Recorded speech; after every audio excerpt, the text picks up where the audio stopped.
아멘. 자리에 앉으면서 인사하겠습니다. 샬롬.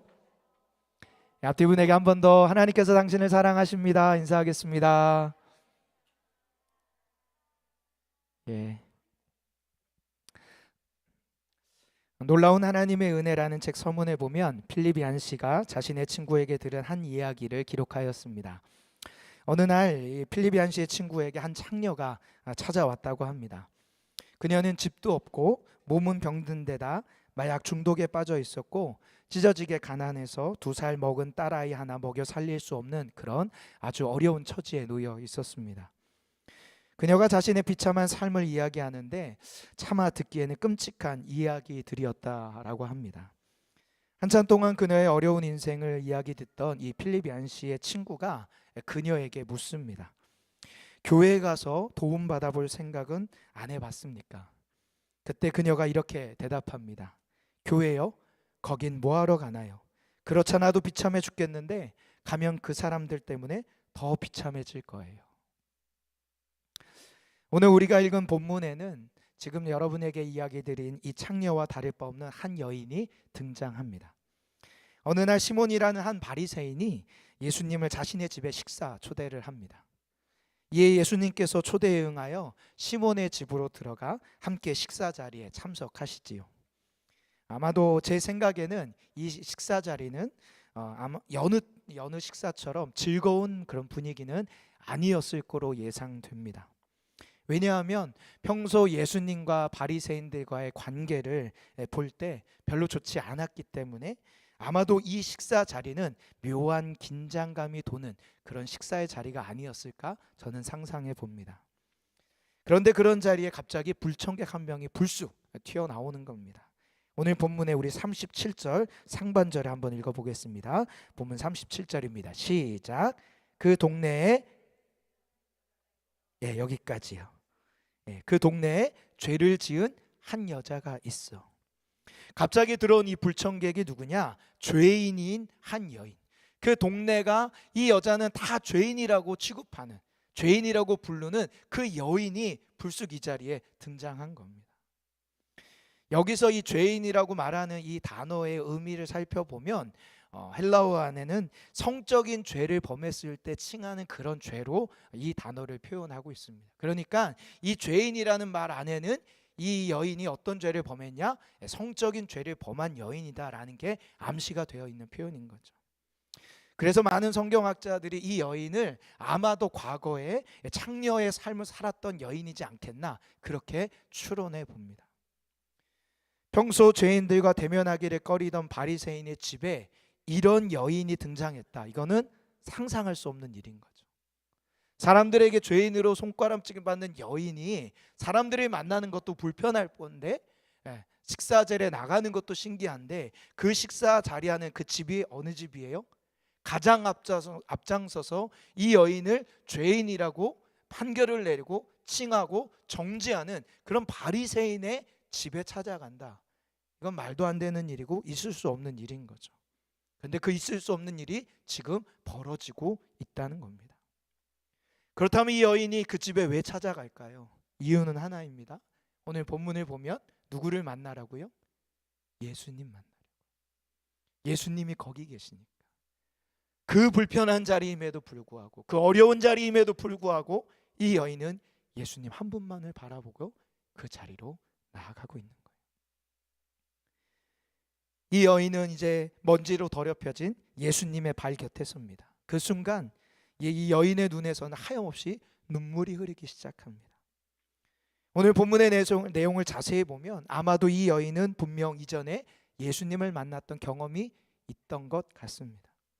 어디서 언제 어떻게 예수님을 만난지는 모르겠지만 분명 이 여인은 예수님을 만난 적이 있는 거죠. 그리고 그 예수님을 만났을 때 이 여인이 경험했던 경험은 어떤 경험이었냐면 나를 끊임없이 용납해주고 용서해주고 사랑해주고 보듬어줬던, 그래서 그분하면 사랑이 떠오르고 그분하면 용납이 떠오르고 그분하면 왠지 마음 한켠에 위로가 떠오르서 인생의 가장 밑바닥에서도 그래도 내가 기댈 뿐, 내 인생이 절망해서 이제는 다시금 뒷일을 생각해 볼 수 없는 그 절망적인 순간에도 내가 기억을 떠올려서 찾아갈 그런 분, 그런 분이 예수님이었다라는 거예요. 그래서 지금 자신을 적재시하는 바리새인의 집에도 불구하고 예수님을 찾아갔고 빈손이 아닌 자신이 소중하게 모아두었던 향유까지 들고 나아간 것입니다. 여인이 예수님을 보는 순간 이 여인의 마음은 오직 감사의 마음으로 가득해집니다. 그래서인지 한 번 흐르기 시작한 눈물은 주체할 수 없이 계속 흘러내리는 거예요. 이제 그녀는 주체할 수 없이 흐르는 자신의 눈물로 예수님의 발을 적시기 시작합니다. 그리고는 이윽고 예수님의 그 적신 발을 자신의 머리카락을 풀어헤쳐서 예수님의 발을 닦아드리고 끝내는 그 닦은 예수님의 발등에 조심스럽게 자신의 입을 맞추는 거죠. 그리고 마지막으로 자신이 준비했던 이 향유를 예수님의 발에 부어드립니다. 아마도 여인은 이 모든 것이 예수님을 향한 자신의 마음을 표현할 수 있는 최고의 방법이라고 생각했던 것 같습니다. 그리고 우리 예수님께서는 이런 여인의 반응에, 이런 여인의 행동에 놀라운 은혜의 말씀을 선포해 주십니다. 그게 오늘 본문의 48절에 나옵니다. 우리 48절 같이 읽어보겠습니다. 시작. 이에 여자에게 이르시되 내 죄사함을, 예수님이 지금 뭐라고 말씀하십니까? 내 죄사함을 받았느니라. 여러분, 왜 예수님이 이 고백을 할까요? 예수님께서 이 여인에게 해주는 표현이 왜 그 많고 많은 말 중에 고맙다, 사랑한다, 다양한 말도 있을 텐데 굳이 내 죄사함을 받았느니라 라고 고백할까요? 말씀을 묵상하다 보니까 이 고백이야말로 이 여인이 진짜 이 바리새인들 앞에서 듣고 싶었던 말 아니었을까요? 온 동네 사람들이 이 여인을 향해서 손가락질하면서 저 죄인인 여자라고 손가락질 받을 때 진짜 이 여인이 듣고 싶었던 말, 무엇보다 자신을 가장 먼저 정죄하고 판단해서 사람들에게 이 여인은 죄인이라고 선고를 내렸던 이 바리새인들 앞에서 이 여인이 진짜로 듣고 싶었던 말, 그 말이 무엇이겠습니까? 너는 죄인이 아니라 깨끗한 여인이다. 이 말 듣고 싶지 않았겠어요? 예수님께서는 지금 그 여인이 정말 듣고 싶었던 그 말을 여인에게 해주는 거예요. 내 죄 사함을 받았다. 이제 너는 깨끗한 사람이란다. 지금 예수님께서 여인에게 해주시는 이 말씀은 저는 이 여인에게 가장 필요한 말씀이었고 이 여인을 가장 한순간에 회복시키는 말씀이었다고 저는 믿습니다. 사랑하는 성도 여러분, 우리는 지금 사순절 기간을 보내고 있습니다. 어떻게 필사 열심히 잘하고 계십니까? 솔직하게 저는 조금 밀렸습니다. 빨리 따라잡아야 되는데 끝까지 포기하지 않고 완주하셨으면 좋겠어요. 사순절 기간은 부활절 전까지 6번의 주일을 제외하고 40일을 칭하는 표현입니다. 이 40일간 동안 뭐랄까요? 우리를 위해서 십자가에 달려 돌아가 죽으신 예수님을 떠올리는 거예요. 예수님께서 이 땅에 오셔서 십자가를 지신 이유가 무엇인지 질문해 보는 거죠. 그리고 묵상하고 하나님이 내게 깨닫게 해주시는 메시지를 듣는 겁니다. 예수님께서 이 땅에 오셔서 십자가를 지신 이유가 있다라면 그것은 분명 바로 저와 여러분, 죄인인 우리 때문이라고 믿습니다. 그분이 십자가에 달려 돌아가 죽으심으로 말미암아 우리의 죄를 해결해 주기 위한 것이죠. 그래서 이사야 53장 5절 6절에 이렇게 말씀합니다. 우리 화면을 보고 함께 읽겠습니다. 시작. 그가 찔림은 우리의 허물 때문이요 그가 상함은 우리의 죄악 때문이라. 그가 징계를 받음으로 우리는 평화를 누리고 그가 채찍에 맞음으로 우리는 나음을 받았도다. 우리는 다 양 같아서 그릇 행하여 각기 제 길로 갔거늘 여호와께서는 우리 모두의 죄악을 그에게 담당시키셨도다. 아멘. 도저히 스스로는 회복할 수 없는 우리에게 진정한 회복을 주시기 위해, 스스로는 도저히 끊을 수 없는 우리의 죄를 끊고 참된 자유와 승리를 주시기 위해, 상처받고 아파서 눈물을 흘리는 우리의 아픈 몸과 영혼을 위로하시고 회복시키시기 위해 그래서 참된 하나님의 자녀로서 하나님의 평안과 사랑을 온전히 누리게 하시기 위해서 우리 주님이 이 땅에 오셨고 십자가를 지셨다라는 겁니다. 예수님의 십자가를 묵상하는 이 사순절 기간, 예수님께서 우리에게 주길 원하시는 이 참된 놀라운 회복의 은혜를 우리 모두 누리게 되길 주님의 이름으로 축복합니다.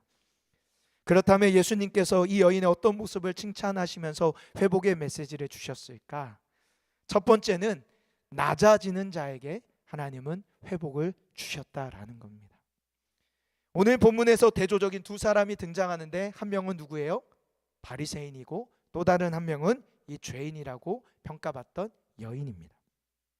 시몬은 어떤 인물이었냐? 교만하고 거만한 사람이었다라고 오늘 성경은 보여줍니다.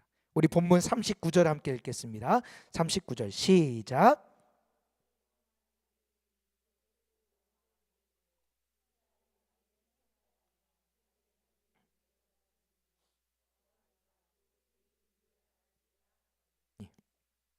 그는 죄인인 이 여인이 집에 돌아왔을 때 예수님이 선지자인지 테스트하는 거예요. 테스트하는 겁니다. 이런 거죠. 만일 이 사람이 진짜 선지자라면 사람들을 잘 알 거니까 이 여자가 어떤 여자인지 알겠지? 진짜 선지자라면 창녀인 이 여자를 혼내고 가르치고 내쫓거나 야단을 칠 거야. 만일 그렇지 못하면 이 사람은 진정 선지자가 아닐 거야. 이게 지금 이 바리새인의 속마음이라는 거예요. 시몬은 죄인인 여인을 통해 예수님까지도 판단하고 정죄하는 마음을 지금 갖고 있습니다. 저는 추측하기로 이 죄인인 여인이 바리새인 집에 아무런 제지를 받지 않고 들어온 것도 바로 이런 이유 때문이라고 상상해 보입니다. 아마도 이전 같아서는 집에 못 들어가 아마 바로 밖에서 쫓겨났을 거예요. 그런데도 들어오는 것을 내버려 둔 것은 이 시몬이 죄인인 여인과 동시에 예수님까지도 정죄하고 싶은 그 마음이 그 깊은 곳에 있지 않았을까. 그러는 동시에 자신의 의로움도 사람들에게 자랑하고 뻐기고 싶은 거죠. 반면에 이 여인은 예수님과 사람들 앞에서 가장 낮은 자의 모습을 보여줍니다. 오늘 본문 우리 38절을 같이 읽겠습니다. 38절 시작. 예수의 뒤로 그 발 곁에 서서 울며 눈물로 그 발을 적시고 자기 머리털로 닦고 그 발에 입 맞추고 향유를 부으니, 그녀는 차마 예수님의 얼굴을 향하지도 못하고 뒤쪽에서 조심스럽게 예수님께 다가갑니다. 그리고 눈물로 예수님의 발을 씻기고 자기의 머리카락으로 닦으며 그 발에 입 맞추고 자신이 가져온 향유를 부어드리는 거죠. 이 예수님 당시 이 유대 사회에 있어서 사람들, 다른 사람의 발을 만지는 일, 그 씻기는 일은요, 종이나 노예가 하는 일이었습니다. 그리고 여인의 머리카락은 품위의 상징이었기 때문에 기혼자가 절대로 공공장소에서 머리를 풀어헤치는 일은 절대 하지 않았던 일이라고 합니다. 그런 점에서 지금 여인이 이 두 가지 행동을 하고 있는 거예요. 종이나 하는 일, 그리고 절대 여인이 하지 않던 그 일까지도 함을 통해서 무엇을 보여주나? 예수님 앞에서 지금 자신이 얼마나 낮은 자에 있는 것을 보여주는 거죠. 행동으로 말하는 겁니다. 주님, 저는 주님 앞에 이렇게 낮은 자입니다. 또한 오늘 본문에서 사용되는 단어들이요, 독특한 표현인데요, 원문을 보면 불완전 시제라는 단어로 쓰여져 있습니다. 무슨 뜻이냐? 완료가 안 되고 계속 지속되는 의미로 이 표현들이 써져 있다는 거예요. 그러니까 무슨 말이냐면 지금 이 여인이 빨리 해치우는 행동을 하는 게 아니에요. 예수님께 와서 그냥 눈물로 발 씻겨서 빨리 대충 닦고 향유 부어드리고 빨리 나가고 이런 게 아니라 온 마음을 다해 지극정성으로 천천히 한 땀 한 땀 한 땀 예수님의 발을 다 꼼꼼히 씻겨드리고 향유를 붓고 하는 행동을 하고 있다는 거죠. 뭐예요? 진심이라는 거예요. 정말 마음을 다한 행동이라는 것을 이 표현들을 통해서 보여주는 거죠. 성도 여러분, 우리 주님은요, 자신 앞에서 가장 낮아지고 낮아지는 그 영혼들을 하나님은 결코 외면하지 않으십니다. 주님의 십자가 앞에 서서 내가 죄인임을 고백하며 가장 낮게 주님 앞에 엎드리는 자들의 그 모습을 우리 하나님은 거절하지 않으신다는 거예요. 그래서 오늘 본문의 저자인 누가는 예수님께서 공생의 사역을 시작하실 때 이를 강조하면서 말씀하십니다. 누가복음 4장 18절 19절 말씀 같이 읽겠습니다. 시작. 주의 성령이 내게 임하셨으니 이는 가난한 자에게 복음을 전하게 하시려고 내게 기름을 부으시고 나를 보내사 보로된 자에게 자유를, 눈먼 자에게 다시 보게 함을 전파하며 눌린 자를 자유롭게 하고 주의 은혜를 전파하게 하려 하심이라 하였더라. 아멘. 우리 주님은 자신 앞에서 낮아지는 자를 결코 그냥 두시지 않습니다. 그들에게 우리 주님은 긍휼을 베푸시고 놀라운 은혜와 회복을 주실 줄 믿습니다. 과거 제가 충주에서 교회 사역을 할 때 그때 마도아이즈라는 프로그램 아시죠? 그 프로그램을 담당한 적이 있습니다. 교회에서 이제 처음으로 시작하다 보니까 집중하고 긴장하면서 그 프로그램을 준비했는데요.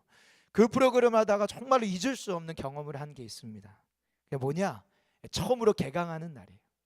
처음으로 개강하는 날 신청자들이 이제 와서 프로그램을 시작하는데 개강 첫 시간이니까 서로 모르는 사람들끼리 한 조를 하잖아요.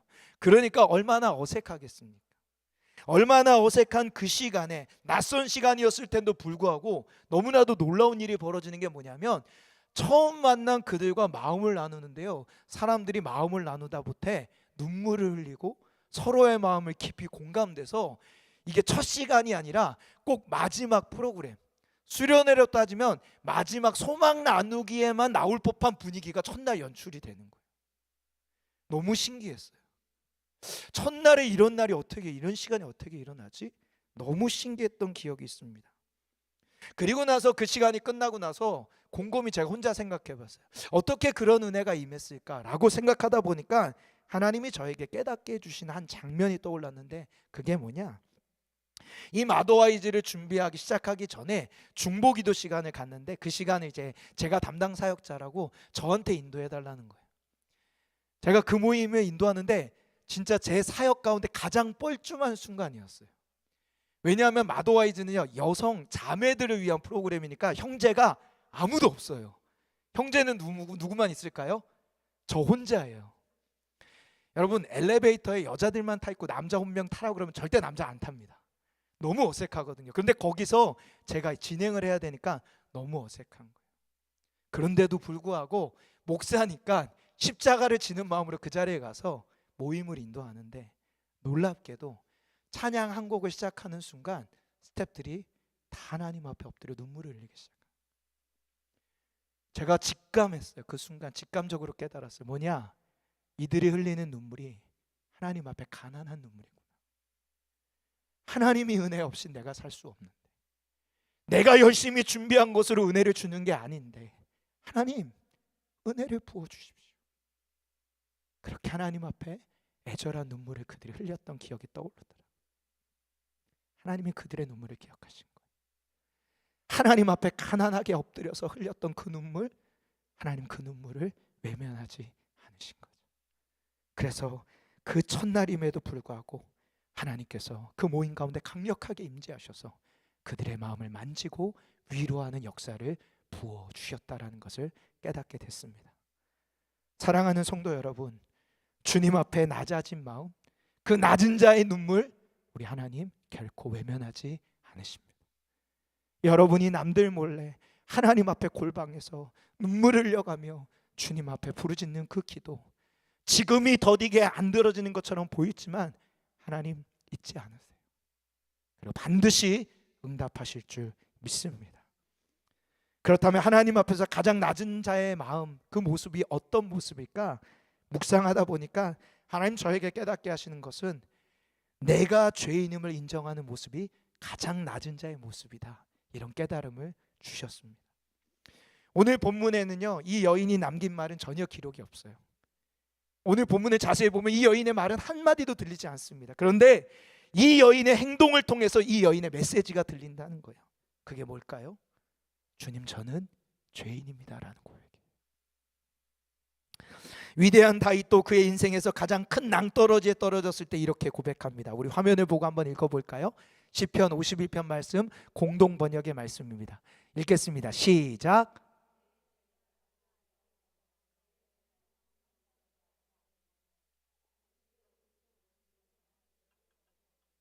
당신 눈에 거슬리는 일을 한 이모, 벌을 내리신들 할 말이 있으리이까.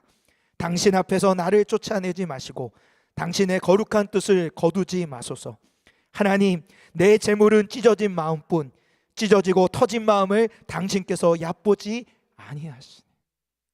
여러분, 이 다윗의 이 시편의 이 고백이 언제 한 고백인지 아십니까? 자신이 밧세바를 범한 죄가 나단 선지자 앞에서 드러났을 때, 가장 부끄럽고 수치스러운 순간 아닙니까? 모든 신하들이 보는 앞에서 완전히 발가벗겨진 그런 순간 아니에요? 여러분이라면 그 순간에 어떻게 하시겠습니까? 도망가거나 숨거나 아니면 내 왕권을 들어서 짓눌러서 이것을 무마해버리고 싶지 않겠어요? 근데 다윗은 그렇게 하지 않습니다. 그 순간 하나님 앞에 완전 납작 엎드리는 거예요. 그리고 뭐라고 합니까? 하나님, 저 죄인 맞습니다. 저 죄인 맞습니다. 우리 주님께서는 이 여인의 고백과 다윗의 고백에 회복이라는 은혜를 부어주십니다. 사랑하는 성도 여러분, 주님의 십자가를 묵상하는 이 사순절 기간에 여러분의 입술에는 어떤 고백이 많으십니까? 요즘은 여러분이 스스로를 여러분을 표현할 때 뭐라고 여러분을 표현하고 사십니까? 혹시 그 고백 안에 하나님 향한 마음과 하나님 앞에 내가 얼마나 죄인인지를 고백하며 나아가고 계십니까? 자신이 죄인임을 겸손히 인정하고 고백할 때, 주님 앞에 고백할 때 우리 주님이 그 고백을 들으사 우리의 삶에 변화의 은혜를 부어 주실 것입니다. 이 은혜가 우리 모두에게 일어나길 간절히 소망합니다. 예수님께서 칭찬하시며 회복하시는 이 여인의 두 번째 특징이 뭘까? 그것은 자신을 드리는 자에게 하나님은 회복을 주신다라는 겁니다. 바리새인 시몬이 예수님을 식사에 초대한 이유는요, 존경하는 마음 때문이 아니었습니다. 이를 잘 보여주는 것이 그 행동에서 묻어나는데, 오늘 본문 우리 44절에서 46절까지 한번 보겠습니다. 시작.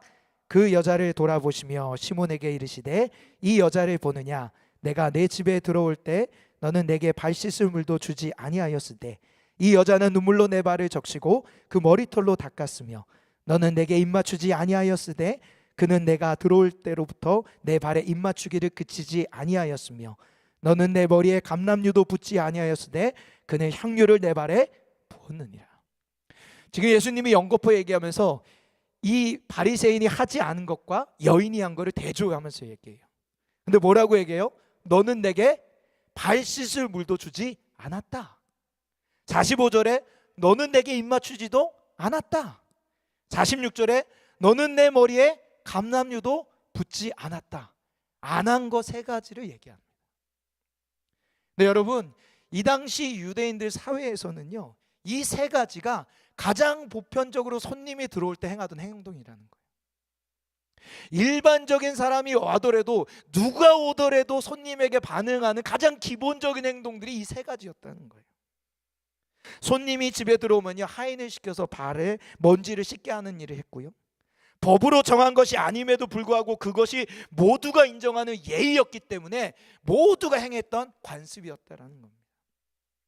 여기다 조금 더 반가운 손님이 나오면 주인이 직접 나가서 볼에 입을 맞추고 발을 씻겨주고요, 가장 귀한 손님이 오면 손님의 머리에 향내나는 기름까지도 부은 게 이 당시의 모습이었다는 거예요. 이런 거 있잖아요. 제가 한참 나이가 어린데도 불구하고 목사로 여러분이 존중해 주니까 제가 여러분의 집에 신방 간다고 하면 여러분 뭐 하세요? 대청소부터 하시죠. 안방에 짐을 다 갖다 몰아놓으시잖아요. 그래서 안방은 절대 열어보지 마시라고. 그리고 띵동 하는 순간 문만 열어주는 게 아니라 문 앞에 나와가지고 목사님 들어가세요 하고 뒤에 따라들고 문도 닫아주세요. 이런 거라는 거예요. 귀한 손님이 올 때 반응이 이 당시에 이런 거였는데 이 바리새인이 이런 행동을 했다 안 했다? 하나도 안 했다는 거예요. 그러니까 식사 초대했지만 그 마음의 중심이 뭐예요? 주님을 사랑해서가 아니라, 주님을 귀하게 여겨서가 아니라는 게 드러나는 거죠. 아마도 그는 예수님이라는 유명한 사람을 자신의 집으로 초대해서 예수님을 테스트하는 동시에 자신의 이미지를 좋게 포장하려고 하는 것 아닌가. 따라서 지금 이 식사 자리에 조연이 예수님이고 주연이 누구예요? 난 거예요. 반대로 여인은 자신이 아닌 예수님을 위해서 이 자리에 나타났습니다. 적어도 이 여인은 자신이 이 자리에 오면 비난받을 것을 알았음에도 불구하고 여인은 그 자리에 나아갔습니다. 뿐만 아니라 자신이 그동안 소중하게 모아두었던 향유가 들어있는 옥합을 드리기까지 한다는 것이죠. 사랑하는 성도 여러분, 저는 이 두 가지의 모습을 보며 질문하고 싶습니다. 여러분은 이 두 가지 모습 중에 어디에 가까우십니까? 혹시 아직도 내 인생의 주연이 나고 예수님은 나의 필요를 채우기 위한 조연 정도로 생각하고 계시진 않으십니까? 이 시대의 많은 사람들이요, 예수님을 아주 하찮게 여깁니다. 어느 정도 하찮게 여기냐? 내 삶을 위한 심부름꾼, 혹은 내가 물건을 주부했을 때 물건을 갖다주는 택배기사, 내 물건이 고장났을 때 신청하면 와서 고쳐주는 AS 기사 정도, 아니면 성공을 위한 나의 사업 파트너, 유명한 상담가 정도로 예수님을 여깁니다. 절대로 주인의 자리는 주지 않는 거예요. 그런데 여러분, 우리 예수님은 결코 그런 분이 아니세요. 우리의 삶의 모든 것을 드려도 아깝지 않은 분이 바로 우리 예수님이라는 사실이죠. 왜냐? 그분이 먼저 우리를 위해서 십자가에서 모든 것을 내어주셨기 때문입니다. 저는 여러분의 입술 가운데 이 고백이 회복되면 좋겠어요. 나의 주인, 나의 주연, 그것은 예수님 한 분뿐입니다. 그 고백이 여러분의 입술 가운데 늘 삶에서 아침을 깨우고 저녁에 잠들면서 나타나게 간절히 소망합니다. 제가 이전에 한번 여러분하고 이 얘기를 나눴던 것 같긴 한데, 우리 승아를 아내가 임신하고 있을 때 일입니다. 주일 사역을 마치고 월요일 아침을 맞이했는데, 대부분의 사역자들이 그렇겠지만 월요일 아침에 목이 상태가 별로 안 좋습니다. 근데 아침에 눈을 뜨자마자 아내가 저에게 요청하는 거예요. 여보, 노래 하나 불러줘. 네, 노래를 하나 불러달라는 거예요. 정말 목 상태가 안 좋으니까 거절하고 싶은데 아내가 노래를 불러달라면서 뭐라고 얘기했냐? 여보, 내가 듣고 싶은 게 아니라 승아의 그 태명은 하늘이었거든요. 하늘이가 듣고 싶대. 그러니까 이거는 안 불러줄 수가 없잖아요. 하늘이가 들으니까. 외면하고 싶지만 승아 얘기를 해가지고 어쩔 수 없이 부르기로 해가지고 기타를 끄집어내가지고 기타를 메고 찬양집을 이렇게 넘깁니다. 무슨 찬양을 불러줄까 이렇게 넘기는데 이상하게 한 곡이 제 눈에 딱 들어왔어요. 그게 곡이 뭔지 아세요? 주님 다시 오실 때까지. 아이는 태어나지도 않았는데 불러줘야 되는데 뭐 축복액종 이런 거 많잖아요. 좋은 거. 근데 이상하게 그날 넘기는데 뭐 하나 딱 들었네. 그게 주님 다시 오실 때까지. 이게 제 눈에 보이는 거예요. 그래, 이 곡을 불러야 될 것만 같은 거예요. 그래서 제가 이 찬양을 불렀어요. 목도 안 나오는데 그 높은 곡을 그 아침에 주님 다시 올 때까지 그 C 코드 곡을 엄청 높거든요. 그걸 불렀어요. 가사 아시죠? 주님 다시 오실 때까지 나는 이 길을 가리라. 좁은 문 좁은 길 나의 십자가 지고. 여기까지 잘 불렀어요. 2절이잖아요. 나의 가는 이 길 끝. 여기까지 부르고 제가 못 불렀어요. 왜 못 불렀냐면요, 이상하게 그 끝까지 다 넣는데 이렇게 눈물이 막 나는 거예요. 제가 그때가 제 상황이 인도네시아 선교를 열심히 준비했는데 하나님이 응답해 주셔서 선교지에서 콜링이 왔어요. 같이 하자고. 하나님 감사합니다. 저의 부르심, 하나님 주신 부르심 드디어 응답되는군요 했는데, 그 부르심을 받은 3개월이 지나서 갑자기 선교지에서 미안한데 오지 말라는 거예요. 선교지 상황이 좋지 않아서 부를 수가 없다는 거예요. 저한테는 그게 하늘이 무너지는 소리였어요. 제 인생이 끝나는 소리였어요. 왜? 저는 그 비전만 보고 살아왔는데 그 길이 막히니까 끝난 것 같은 거예요. 근데 그 찬양을 부르는데 제 딸에게 부끄럽고 더 나아가서 하나님께 부끄러운 제 모습. 평생 하나님 한 분 바라보며 내가 하나님을 위해서 내 인생을 바치고 내 아내와 내 딸들에게 부끄럽지 않게 아빠는 이렇게 하나님 사랑하며 살겠다라고 말하고 싶었는데 그렇지 못하게 무너져 있는 제 모습 때문에 더 이상 그 찬양을 부를 수 없었던 기억이 납니다. 그래서 부르다 말고 멈춰서 주님 앞에 제가 그렇게 기도했어요. 주님, 제 삶이 주님께 부끄럽지 않도록 저를 도와주십시오. 제가 주님께 저의 삶 전부를 드릴 수 있도록 저를 도와주십시오. 사도 바울이 고린도 교인들에게 말합니다. 우리 성경 구절인데요, 화면을 보고 같이 한번 읽어보겠습니다. 같이 한번 읽어볼까요? 시작. 여러분은 우리 주 예수 그리스도께서 얼마나 은혜로우신지를 잘 알고 있습니다. 그분은 부유하셨지만 여러분을 위하여 가난하게 되셨습니다. 그분이 가난해지심으로 여러분은 오히려 부유하게 되었습니다. 여러분, 이게 우리에게 주신 하나님의 은혜인 걸 기억하십시오. 그분이 가난해지심으로 우리를 부유케 하셨습니다. 그분이 십자가에 달려 죽으심으로 우리가 생명을 누리게 된 것이에요. 사랑하는 성도 여러분, 여러분이 이런 예수님의 사랑을 깊이 누리며 회복되길 간절히 소망합니다. 우리를 부유하게 하시기 위해서 친히 가난해지신 이 예수님의 사랑, 우리에게 생명을 주시기에 자신의 생명을 친히 버리기까지 완성하셨던 그 십자가의 사랑을 여러분이 누리게 되길 주님의 이름으로 축복합니다. 그리고 그 사랑 때문에 하나님, 나도 주님께 사랑을 바치기에 아깝지 않습니다.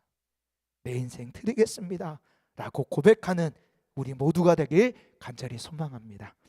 마지막으로 예수님께서 칭찬하시는 여인의 세 번째 모습이 있습니다. 그것은 사랑하는 자에게 회복을 주신다는 거예요. 시몬이 예수님께 식사를 대접하고 여인은 예수님께 향유를 부었습니다. 여러분, 두 가지 중에 뭐가 더 비싼 걸까요? 식사가 비쌀까요? 향유가 비쌀까요? 정답은 모른다입니다. 성경에 얘기하지 않으니까 식사를 얼마짜리로 준비했는지, 초고급 뷔페로 준비했는지, 죽 하나 줬는지 그건 잘 모릅니다. 그러나 아마도 사람들에게 뻐기고자 하는 마음이 있었기 때문에 엄청 거하게 비싼 코스 뷔페나 이런 것들로 차렸겠지요. 여인의 향유도 만만치 않았을 겁니다. 아마도 이 여인은 이 향유를 모이게 평생을 바치지 않았을까 생각합니다. 그런데 예수님은 이 두 개의 차이를 지적하십니다. 우리 47절 같이 한번 읽어볼까요? 47절 시작. 이러므로 내가 내게 말하노니 그의 많은 죄가 사하여졌도다. 이는 그의 사랑함이 많음이라. 사함을 받은 일이 적은 자는 적게 사랑하는. 예수님께서 이 시몬과 여인의 식사와 향유의 차이를 지적하시는데, 차이를 뭘로 지적하냐? 금액으로 지적하지 않으시고 그 안에 담긴 뭘로 차예요? 사랑으로. 그 안에 사랑이 있느냐 없느냐. 여러분이 오늘 하나님 앞에 예배를 드릴 때 이 예배 가운데 여러분의 마음 안에 예수님을 향한 사랑이 담긴 예배냐 아니느냐, 여러분의 일주일의 삶 가운데 주님을 향한 사랑이 담긴 삶이었느냐 아니었느냐가 우리 주님이 판단하시는 기준이라는 거예요. 여인은 자신이 예수님께 받은 사랑이 너무나 큰 것인 줄 알기에 이제 누구보다 주님께 많은 사랑을 드리는 것이죠. 수련회나 공동체 프로그램을 하면 가장 첫 시간에 꼭 하는 게 마음 열기라는 걸 합니다. 마음 열기 하면 다양한 질문들이 있는데 그 중에 가장 많이 쓰는 것 중에 하나가 뇌 구조라는 거가 있어요. 아세요? 화면 띄워주시겠습니까? 네, 저런 그림을 보여주면서 요즘 내가 생각하는 게 뭔가, 누가 봤더니 요즘 MBTI가 대세니까 ENTP 머릿속에 있는 걸 해놨대요. 보이세요? 장난치기, 적극적인 대시, 논리, 내 말이 맞는데 뭐 이런 것들이 있는 거죠. 그럼 여러분들께 질문 드리겠습니다. 여러분, 예배 자리에 오시면서 여러분의 뇌 생각에는 뭐가 가득하십니까? 한번 끄집어내 보세요. 지금 내 머릿속에 직장, 월급, 알바, 자녀들, 뭐 여러 가지 것들 떠오르겠죠. 여러분, 그것들을 꺼낼 때 혹시 불안이 있으십니까? 혹시 여러분에겐 두려움이 올라오십니까? 아니면 목사님 오늘도 설교를 길게 하니까 지루하다, 지루함이 떠오르십니까? 아니면 어제 본 드라마, 요즘 대세하는 드라마 몇 개 있는데 그 드라마가 막 떠오르십니까? 혹시 여러분의 머릿속을 열었을 때 가장 먼저 떠오르는 게 사랑이십니까? 주님에 대한 뜨거운 사랑, 그 사랑이 얼마나 담겨 있으십니까? 혹시 주님의 사랑은 있는데 그냥 밑바닥에 찰랑찰랑할 정도로 낮아져 있진 않습니까? 사람은 마음의 그릇에 채운 것으로 살아간다고 합니다. 내 마음에 채워져 있는 것으로 살아가게 된다는 거예요. 자신의 마음에 죄가 가득한 사람은 뭐만 떠올라요? 죄만 떠오르고 죄에 짓는 거죠. 자신의 마음에 상처가 많은 사람들은 끊임없이 사람들을 만날 때마다 상처를 주며 살아가게 된다는 겁니다. 그러나 깊은 사랑을 경험한 자는 자신의 마음 안에 사랑으로 채우게 되면 이제부터 다른 사람을 사랑하는 삶으로 살아가게 된다는 것이죠. 그게 지금 이 여인의 모습이에요. 영국에서 종교를 연구하는 비종교학자들이 기독교의 가장 두드러진 특징이 뭔지를 논쟁했습니다. 기독교의 가장 두드러진 특징이 뭐냐? 다들 학자니까 한마디씩 하는 거예요. 누가 얘기합니다. 기독교만의 특징, 성육신 아니겠습니까? 그러자 반대편에 얘기합니다. 신이 인간으로 현현한 것, 그런 다른 종교에도 있지 않습니까?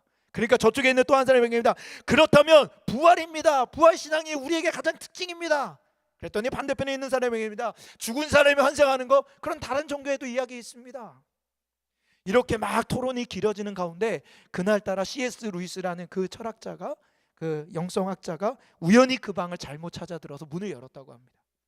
그 순간 이 학자들이 그 C.S. 루이스를 보며 이렇게 질문합니다. 루이스 씨 잘 오셨습니다. 기독교가 다른 종교와 다른 것이 무엇인지 한마디 해주십시오. 그러자 이 루이스가 대답합니다. 그거야 쉽지요. 은혜 아니겠습니까? 은혜 아니겠습니까? 루이스가 왜 은혜를 강조할까요? 은혜의 또 다른 말이 뭐예요? 사랑이에요. 사랑입니다.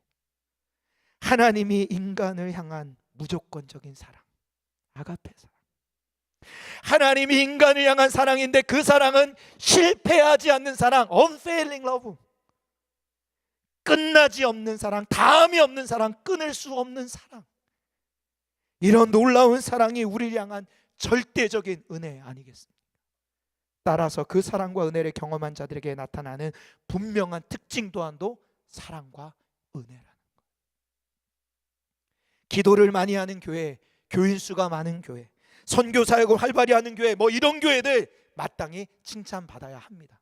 그러나 진짜 예수님이 칭찬을 가장 많이 하는 교회가 있다면 저는 이렇게 표현하고 싶습니다. 은혜와 사랑이 젖어 있는 교회. 예수님께서 가장 칭찬하실 성도가 있다면 분명 그는 사랑에 젖어 사는 성도. 저는 그렇게 말하고 싶습니다. 내 자격, 내 수준, 내 공로와 상관없이 지금 내가 받아 누리는 사랑이 얼마나 큰 것인지 알게 오늘 이 여인의 눈물이 담긴 옥합처럼 순수하게 베풀어 주신 사랑과 헌신, 그것이야말로 교회의 자랑이고 성도의 자랑인 줄 믿습니다. 저는 여러분이 이런 성도, 우리 보배당 교회가 이런 교회 되길 간절히 소망합니다. 우리 마지막 이야기 하나 하고 기도할까 하는데요.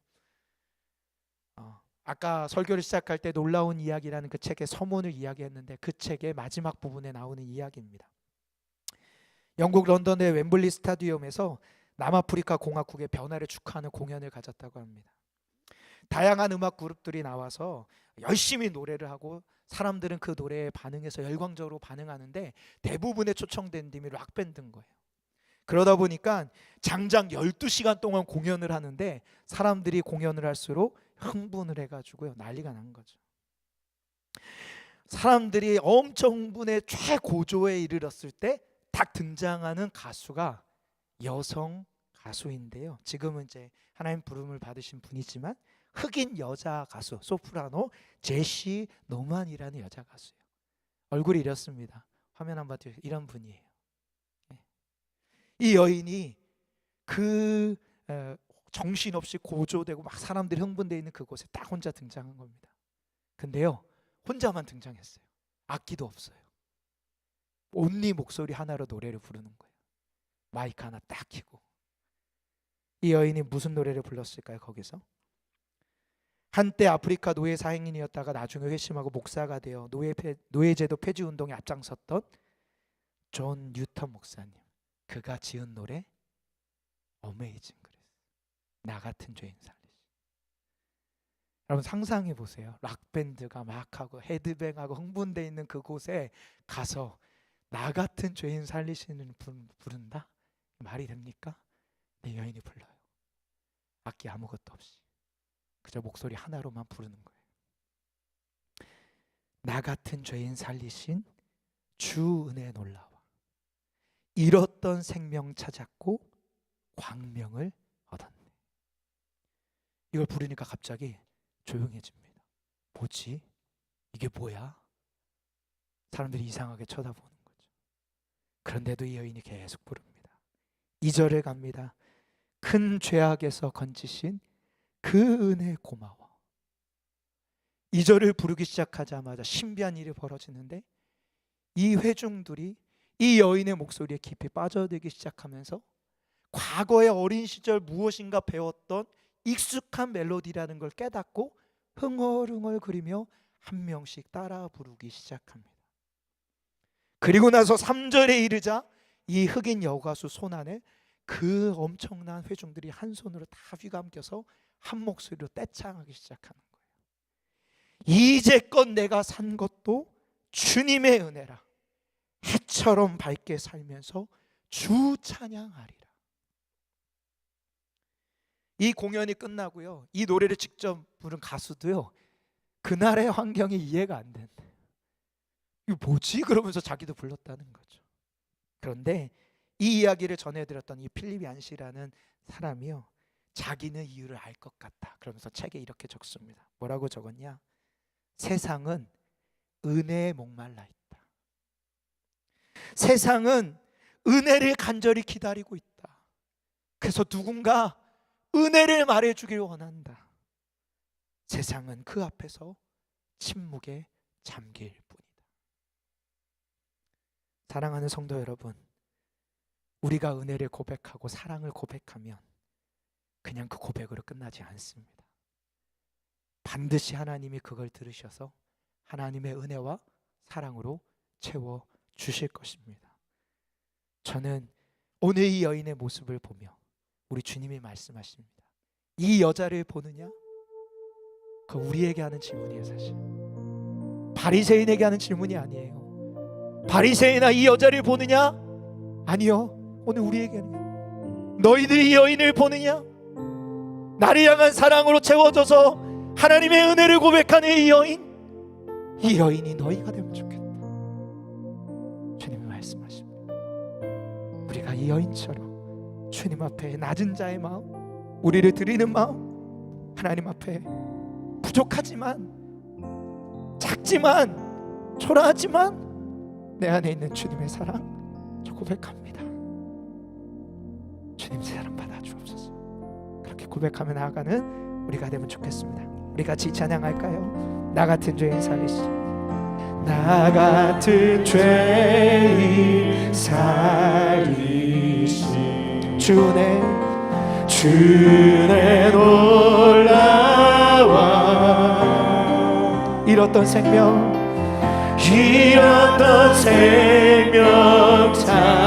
찾았고 광명을 얻었네.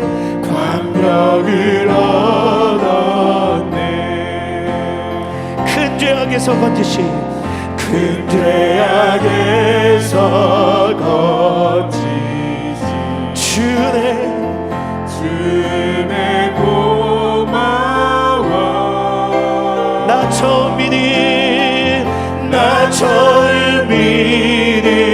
그 시간 귀하고 귀하다. 주 찬양 주 찬양 주 찬양 주 찬양 내 마음 나의 주 찬양 주 찬양 주 찬양 내 생명 다해 내 생명 다해 주 찬양 주 찬양 주 찬양 주 찬양 내 마음 다해 내 마음 다해 주 찬양 주 찬양 아멘. 내 생명 다해 내 생명 다해. 우리 같이 하나님 앞에 기도하면 좋겠습니다. 하나님, 이 여인을 보느냐? 주님이 우리에게 물으십니다. 주님, 내가 이 여인처럼 부족하고 연약하지만 그럼에도 주님 앞에 낮은 자의 마음으로 그리고 주님 앞에 나를 드림으로 주님이 나에게 허락하신 사랑과 은혜 앞에 합당하게 맛도원도 주님 앞에 사랑을 드리며 나아갑니다. 주여, 나의 삶에 주님의 회복을 허락하여 주시옵시고 내가 주님의 복음으로 살아가는 삶을 살게 하여 주시옵소서. 우리 주여 한번 간절히 부르짖고 기도하며 나아가겠습니다. 주여, 하나님 아버지, 하나님 이 시간 우리가 주님 앞에 나아가고 하나님 우리의 마음을 드리며 주님 앞에 나아갑니다. 하나님, 우리가 주님 앞에 낮은 자의 마음과 우리의 삶의 전부를 드리며 나아가기 원합니다. 주님, 우리가 주님 앞에 하나님 나의 모습을 여전히 초라하고 나의 주님 모습을 보기에 하나님의 뜻보다는 나의 욕심과 나의 욕망으로 내가 주인된 삶을 살아가고 싶습니다. 주님보다 하나님 더 사랑하는 게 있고 주님보다 더 즐거워하는 게 있습니다.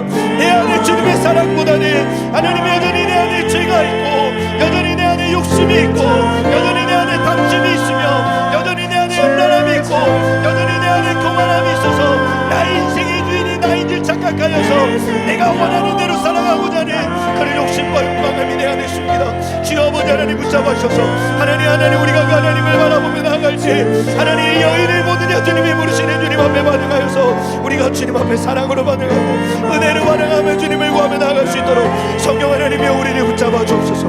아버지 하나님, 우리 성도들 한 사람을 붙잡아 주셔서 하나님 우리 성도들 삶에 주님을 향한 변화와 회복이 일어날 수 있도록 주여 놀랍게 붙잡아 주시옵시고 역사하여 주옵소서.